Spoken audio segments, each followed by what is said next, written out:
睇下第一題咯喎。嗱，睇下37嘅方程讀作。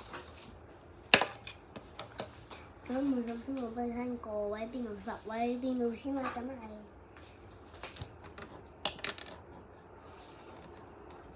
3字就係10位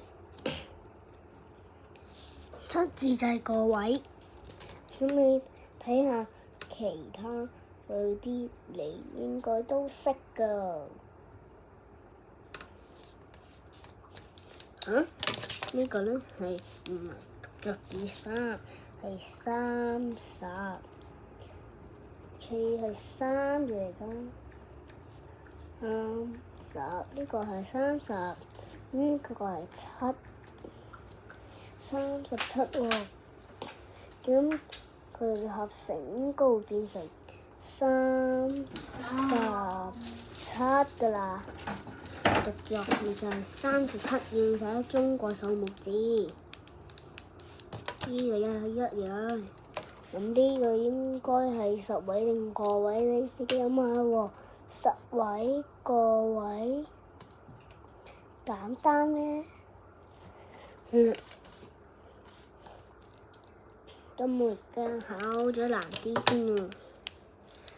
呢個就係20，然後呢個就係9，讀作合成一齊就係個讀作29。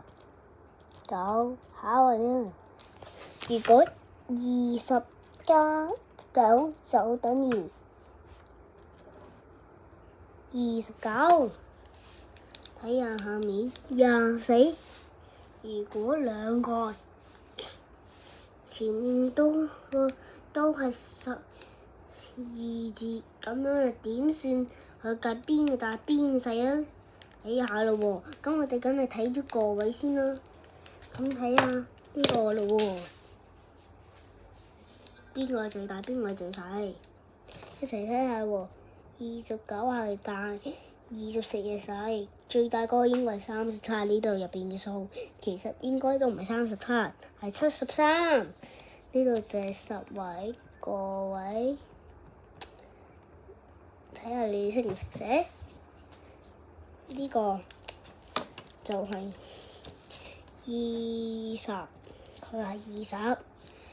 另一邊嗰個呢，就係4，好似合埋一齊係乜嘢啊？都係乜嘢啊？都係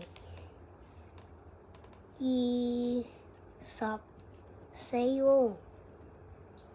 然後呢，你睇下咯，35喎。睇下35。我今次淨係寫3同埋30同埋5個讀作，我唔寫出嚟。睇下你知唔知？30，睇下我而家俾條數你睇下，30加5等於呢個就係30，呢個就係5。呢個中國數目字，呢個係阿拉伯數目字，呢個係中國數目字，呢個係阿拉伯數目字。你睇下咯，等於30加5等於35。73你自己諗下咯喎。佢讀作就係70，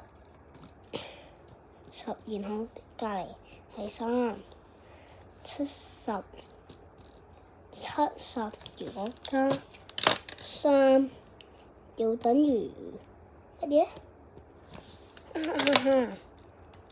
就係73啊！上面都寫咗答案俾你㗎啦〜